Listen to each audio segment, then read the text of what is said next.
আজ দুপুরে আমাদের নতুন চালের ভাত রান্না করেছি। হ্যালো এভরিওয়ান, আসসালামু আলাইকুম। আশা করছি আপনারা সবাই ভালো আছেন। আলহামদুলিল্লাহ আমরা অনেক ভালো আছি। আজ সারাদিন কী কী রান্নাবান্না করলাম এবং সকাল থেকে কী কী কাজ করলাম তার একটা ভিডিও নিয়ে চলে আসলাম। আমার ভিডিওটি যদি ভালো লেগে থাকে আমার পেজে একটা লাইক, একটা ফলো দিয়ে রাখবেন। সকালে হালকা পাতলা করে নাস্তা করে নিয়েছিলাম। তারপর দুপুরে রান্নাবান্নার আয়োজন করতে হবে।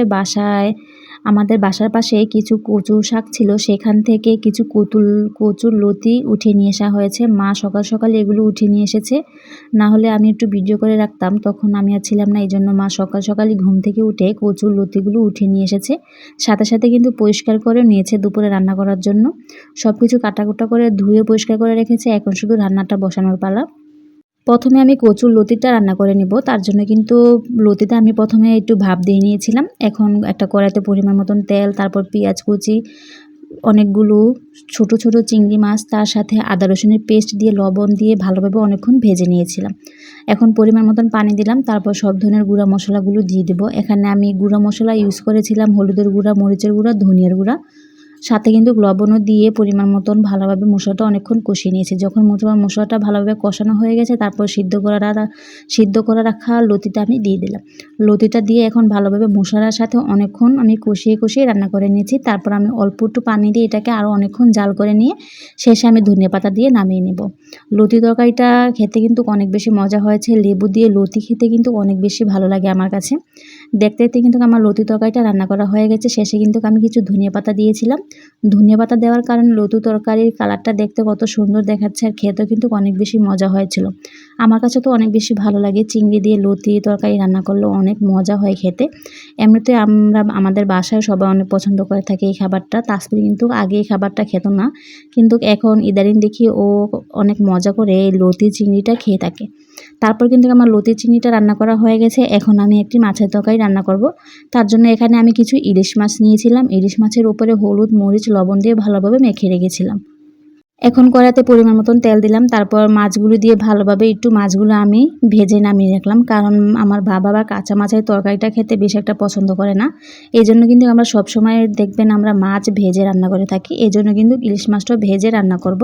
তার জন্য ইলিশ মাছটা আমি হালকা একটু ভেজে নামিয়ে রেখেছি। এখন একই কড়াইতে আমি কিছু পরিমাণ তেল দিলাম, তারপর পেঁয়াজ কুচি দিয়ে ভালোভাবে পেঁয়াজটা কিছুক্ষণ ভেজে নিয়েছিলাম। পেঁয়াজটা যখন ভাজা হয়ে যাবে তারপর পরিমাণ মতন পানি দিব। এখন সব ধরনের গুঁড়া মশলাগুলো দিয়ে দিব। এখানে আমি হলুদের গুঁড়া, মরিচের গুঁড়া, ধনিয়ার গুঁড়া, লবণ দিয়ে ভালোভাবে মশলাটা অনেকক্ষণ কষিয়ে নিয়েছিলাম।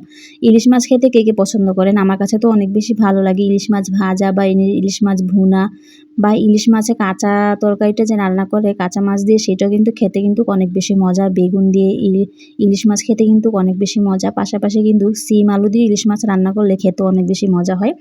আজ আমি এখানে সিম আলু দিয়ে ইলিশ মাছটা রান্না করব। তার জন্য কিন্তু আমি মাছগুলো প্রথমে ভেজে নিয়েছি। এখন মশলাটা ভালোভাবে অনেকক্ষণ কষিয়ে নেওয়ার পর তারপর এখানে সিম আর আলুটা দিয়ে দিয়েছি। সিমটা আলুটা ভালোভাবে কিছুক্ষণ সিদ্ধ হয়ে আসলে তারপর আমি এখানে কিছু টমেটো কুচি দিয়ে ভালোভাবে সবগুলো একসাথে অনেকক্ষণ কষিয়ে নিব, যাতে সিম, আলু, টমেটোটা ভালোভাবে সিদ্ধ হয়ে যায়।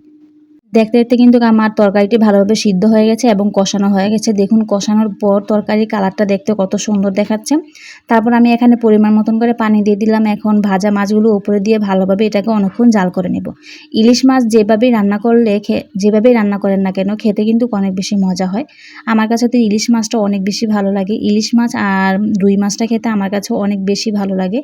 ইলিশ মাছটা কিন্তু করকরা ভাজা করে খেলে কিন্তু অনেক বেশি মজা হয়, সাথে শুকনা মরিচ, একটু ইলিশ মাছের তেল দিয়ে খেতে অনেক বেশি ভালো লাগে গরম গরম ভাত দিয়ে। আজ আর ইলিশ মাছ ভাজা রাখলাম না, সব তরকারিটি রান্না করে দিলাম। তারপর কিন্তু আমার তরকারিটা রান্না করা হয়ে গেছে। তারপর আমি ধনিয়া পাতা দিয়ে মাছের তরকারিটা নামিয়ে নিলাম। দেখুন মাছের তরকারির কালারটা দেখতে কত সুন্দর দেখাচ্ছে, মাশাআল্লাহ। খেতেও কিন্তু অনেক বেশি মজা হয়েছিল। এর পাশাপাশি কিন্তু আমি ভাতও রান্না করে নিয়েছিলাম। বাবা গতকাল বাজার থেকে অনেকগুলো মাসকলাইর ডাল কিনে নিয়ে এসেছে। সেই ডালগুলো মা ভেজে নিবে, কারণ এগুলো এভাবে ভেজে তারপর ফাঁকি করে নিতে হয়। প্রথমে কিন্তু মা অনেকগুলো ডাল দিয়ে দিয়েছে, এখন ডালগুলো ভালোভাবে ভেজে নিয়েছিল। সবগুলো ডালই ভাজা হয়ে গেছিলো। তারপর মা একটু চেক করে দেখছিল ডালগুলো ভালোভাবে ভাজা হয়েছে কিনা। এই ডালটা খেতে কিন্তু অনেক বেশি মজা, মাছ দিয়ে হোক বা চিংড়ি মাছ দিয়ে হোক বা শুধু খালি ডালটা রান্না করলেও খেতে কিন্তু অনেক বেশি মজা হয়। ধনিয়া পাতা দিয়ে রান্না করলেও অনেক বেশি ভালো লাগে। আমার কাছে তো অনেক বেশি ভালো লাগে এই ডালটা খেতে। এজন্য বাবা কিন্তু সবসময় বাজার থেকে অনেকগুলো ডাল কিনে নিয়ে এসে তারপর মা এভাবে ডালগুলো ভেজে তারপর এগুলোকে ফাঁকি করে নেয়। সেম আজকেও মা অনেকগুলো ডাল ভেজে নিয়েছে, বিকেলে এগুলোকে ফাঁকি করবে তার জন্য।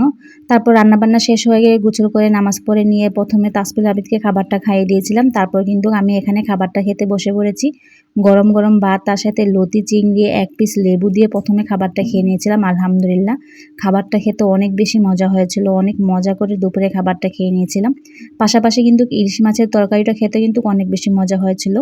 অনেক মজা করে দুপুরে খাবারগুলো খেয়ে নিয়েছিলাম। সবগুলো খাবারই খেতে অনেক বেশি মজা হয়েছিল আলহামদুলিল্লাহ। অনেক তাসফিল আবি তো খেয়ে বলেছে অনেক বেশি মজা হয়েছিল মাছের তরকারিটা খেতে। খাওয়া দাওয়া শেষ করে তারপর বিকেলে একটু রেস্ট নিয়েছিলাম। তারপর ঘুম থেকে ওঠার পর দেখি মা এখানে ডালগুলো পাটাতে করে বেটে নিচ্ছে।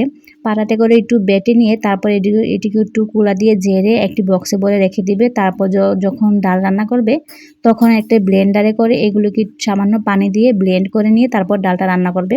দেখুন পাটাতে বাটার পর ডালগুলো দেখতে এরকম হয়েছিল। তারপর মা এগুলোকে ভালোভাবে একটু ঝেড়ে তারপর বক্সে ভরে রেখে দিয়েছে। যখন ডাল রান্না করবে তখন একটু ব্লেন্ডারে করে ব্লেন্ড করে নিলেই হয়ে যাবে। আর এটা ছিল সন্ধ্যার সময় ভিডিও। তাসফিল আবিদের জন্য এখানে নুডলস রান্না করা হয়েছিল। নুডলসটা খেতেও কিন্তু অনেক বেশি মজা হয়েছিল।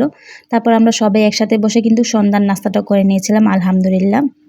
আর এই ছিল আজ আমাদের সারাদিনের একটি ফুল ভিডিও। আমার ভিডিওটি যদি ভালো লেগে থাকে আমাদের সাথেই থাকবেন, লাইক, ফলো, সাবস্ক্রাইব করে তানজিন আক্তার ব্লগের পাশেই থাকবেন। সবাইকে অনেক ধন্যবাদ।